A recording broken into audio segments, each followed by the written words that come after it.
अब मैं आपको अपने पड़ोसी देश पाकिस्तान का हाल दिखाता हूं। पाकिस्तान की आवाम कितनी मुसीबत में है और उसकी मुसीबत कल सुबह से कितनी और बढ़ जाएगी, क्योंकि सरकार ने टैक्सेस में जबरदस्त इजाफा किया है।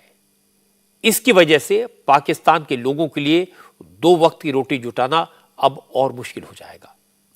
पाकिस्तान की हुकूमत ने IMF से $1.2 बिलियन का कर्ज लेने के लिए आज अपनी जनता पर 170 अरब रुपए का टैक्स लगा दिया। पाकिस्तान के खजाने में इस समय $3 अरब से भी कम फॉरेन एक्सचेंज है, जिससे उसका खर्च 16-17 दिन बड़ी मुश्किल से चल पाएगा। इसीलिए आज शहबाज शरीफ की हुकूमत ने सिगरेट, कोल्ड ड्रिंक, सीमेंट, शादी के बाद वलीमे के दावतों पर एडवांस टैक्स लगा दिया। कई और प्रोडक्ट्स पर एक्साइज ड्यूटी बढ़ा दी गई। 4 दिन पहले ही शहबाज शरीफ की सरकार ने नेचुरल गैस की कीमतों में 112% तक का इजाफा किया था। इसके अलावा एयरलाइन टिकट, बिजली, पेट्रोल डीजल के रेट भी बढ़ा दिए गए हैं। शहबाज शरीफ की हुकूमत ने 170 अरब रुपए के जो नए टैक्स लगाए हैं, उन्होंने जनता की कमर तोड़ दी है। पाकिस्तान में महंगाई की दर, इन्फ्लेशन रेट 30% पहुंच चुका है। नए टैक्स के बाद महंगाई और बढ़ेगी, इन्फ्लेशन रेट और बढ़ जाएगा। पाकिस्तान में आज की तारीख में दूध 210 रुपए लीटर बिक रहा है, आटा 200 रुपए किलो, दालें 250 से 350 रुपए किलो, चावल 300 रुपए किलो तक बिक रहा है। सीजन होने के बाद भी पाकिस्तान में आलू 70-80 रुपए किलो और प्याज 200 रुपए किलो, टमाटर 150 रुपए किलो और चिकन 1100 रुपए किलो और मटन 1600 रुपए किलो बिक रहा है। देसी घी तो आम आदमी के पहुंच से बाहर हो चुका है। कराची और लाहौर के बाजारों में देसी घी 1800 से 2500 रुपए प्रति किलो तक बिकता है। लोग परेशान हैं क्योंकि पहले से महंगाई की मार झेल रही आवाम पर नए टैक्स लाद दिए गए हैं। पाकिस्तान के लोगों का कहना है कि आवाम पर टैक्स लगाकर सरकार तो कर्ज का जुगाड़ कर लेगी, अपना काम चला लेगी, लेकिन लोग अपना घर कैसे चलाएंगे? बच्चों के लिए 2 वक्त की रोटी का जुगाड़ कैसे कर पाएंगे? कोई मतलब है कि यहाँ रेट का ना पता है कि क्या है, हमें तो पता ही नहीं चलता कि किस रेट पे कौन सी चीज़ बिक रही है। बस हमने जो उन्होंने कह दिए जी इतने पे लेनी है तो ले लें, तो हम ले लेते हैं। कोई पूछ कुछ नहीं है यहाँ पे, ना कोई गवर्नमेंट का कोई यहाँ पे आता है, करिंदा आता है जो आके इनसे उस रेट पे करवाए, कोई भी नहीं होता, यहाँ मौजूद ही नहीं है। हमारी मजबूरी है आवाम की, हमने खाना पीना है, बच्चों को भी खिलाना है, हमारी मजबूरी है। तमाम बढ़ गई है। अभी जो पहले जो चावल थे वो 80 रुपये मिल रहे थे, वो 80 वाले चावल अभी 180 रुपये बिकने शुरू हो गए। आटा तो ले जाना पड़े, आटा तो यहाँ दुकानदारों ने शार्ट कर दिया है, क्योंकि स्टॉल पे आटा लगा हुआ है वो भी 100 रुपये किलो दे रहे हैं। स्टॉल 10 किलो वाला ठेला 1000 रुपये का दे रहे हैं। और दालें, चीनी, घी जो अभी दोबारा एक मरतबा दोबारा घी महंगा हो गया है। हालात ठीक, गुजारा सही से हो जाता है। तोबा जब से ये हुकूमत आई है ना, मैं कहता हूँ कि गरीब आदमी का जीना हराम कर दिया इन्होंने। गरीब आदमी शाम की रोटी खाना बहुत मुश्किल हो गया। कितने पैसे कमा के लेके जाते हैं? पैसे क्या कमाते हैं? अगर 600-700 कमाते हैं तो 1500 का खर्चा होता है, किधर से दें? हम तो कर्जेदार हो गए, लोगों के कर्जा हो गया हमारे ऊपर। बहुत मुश्किल हो रही है, क्योंकि पहले हम नाश्ता लेने जाते थे ना तो 200-250 का आ जाता था। ठीक है, पूरे घर का? हाँ, मतलब जितने बंदे थे।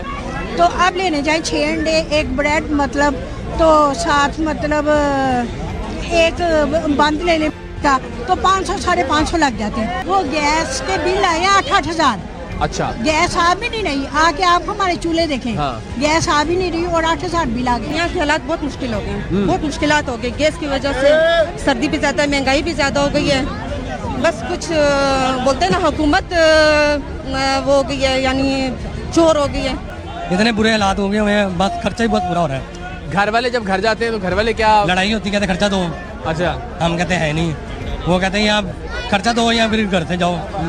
हम क्या, महंगाई इतनी हो गई है, ये सब चोर है। जरदारी, इमरान खान, नवाज शरीफ, हम लोग पागल है जो उनसे हम इनको वोट देते हैं। कि कोई एक भी कोई भी नहीं सही, जौन सा आता है वही लूटता है। सुपर पावर हम है, न्यूक्लियर पावर हम है, लेकिन मौजूदा कंडीशंस के अंदर, मौजूदा सूरत हाल के अंदर आपके न्यूक्लियर खाएं हम, खाने को हमारे पास कुछ नहीं है। इकोनॉमी कोलैप्स करने वाली है, ऊपर से IMF के इतने सख्त शराइत हैं कि आज टैक्स पर 300 से ऊपर डॉलर जाने वाला है। तालीम का निज़ाम हमारा बिल्कुल तबाहाल हो चुका, रोडों का निज़ाम वो दरहम बरहम हो चुका हुआ है, सोर्स ऑफ इनकम जनरेट हो नहीं रहा, जॉब्स क्रिएट हो नहीं रही है पाकिस्तान में, लोग फैमिलीज मिल के खुदकुशियां कर रही हैं। आम आदमी परेशान है, बेहाल है, लोग आटे के लिए झगड़ रहे हैं, खाने पीने की चीज़ों के लिए लूट मार हो रही है। पाकिस्तान की सरकार भी हालात से वाकिफ है, लेकिन उसके पास भी टैक्स बढ़ाने के अलावा कोई रास्ता नहीं है, क्योंकि इंटरनेशनल रेटिंग एजेंसीज ने उसकी रेटिंग घटा दी है। फिंच और मूडीज जैसी दुनिया की बड़ी रेटिंग एजेंसियां पाकिस्तान के दिवालिया होने की चेतावनी जारी कर रही हैं। इसके बाद दुनिया के ज़्यादातर मुल्क पाकिस्तान को कर्ज देने के लिए तैयार नहीं है। सऊदी अरब, UAE और चाइना जैसे पाकिस्तान के दोस्त मुल्कों ने कह दिया कि पहले पाकिस्तान IMF के साथ डील कर ले, फिर वो नए लोन देंगे। कतर ने कहा कि वो पाकिस्तान की मदद के बदले में उसके LNG प्लांट अपने कब्जे में लेगा। क्योंकि IMF ने 1.2 अरब डॉलर के कर्ज के लिए 170 अरब रुपए का टैक्स लगाने की कंडीशन रखी है, इसलिए शहबाज शरीफ की हुकूमत ऑर्डिनेंस जारी करके नए टैक्स लगाना चाहती थी। लेकिन पाकिस्तान के राष्ट्रपति आरिफ अलवी ने ऑर्डिनेंस पर दस्तखत करने से इनकार कर दिया और कहा कि सरकार यह बिल नेशनल असेंबली से पास करवाए। पाकिस्तान के प्रेसिडेंट ने टैक्स बढ़ाने वाले ऑर्डिनेंस पर साइन करने से इनकार कर दिया, तो मजबूरी में शहबाज शरीफ की हुकूमत को पार्लियामेंट में नए टैक्स लगाने का बिल पेश करना पड़ा। पाकिस्तान के फाइनेंस मिनिस्टर इशाक डार ने माना कि टैक्स बढ़ाने के अलावा सरकार के पास और कोई चारा नहीं है।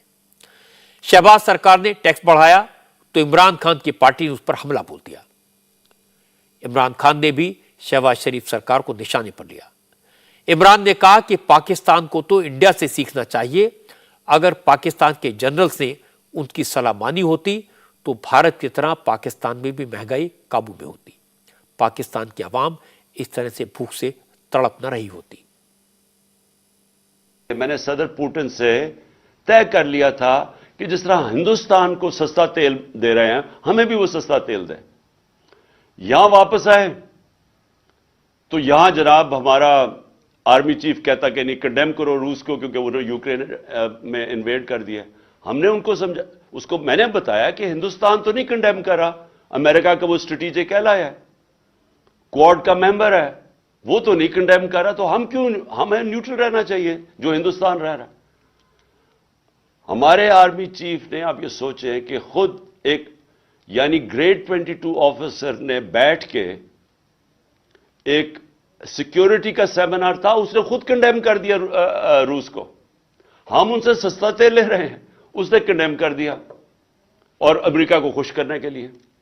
अब इससे नतीजा क्या हुआ? हिंदुस्तान का जो महंगाई थी, इन्फ्लेशन थी, वो कोई 7.5% थी। दुनिया में तेल ऊपर गया क्योंकि लड़ाई जब होती रही थोड़ा और ऊपर चला गया।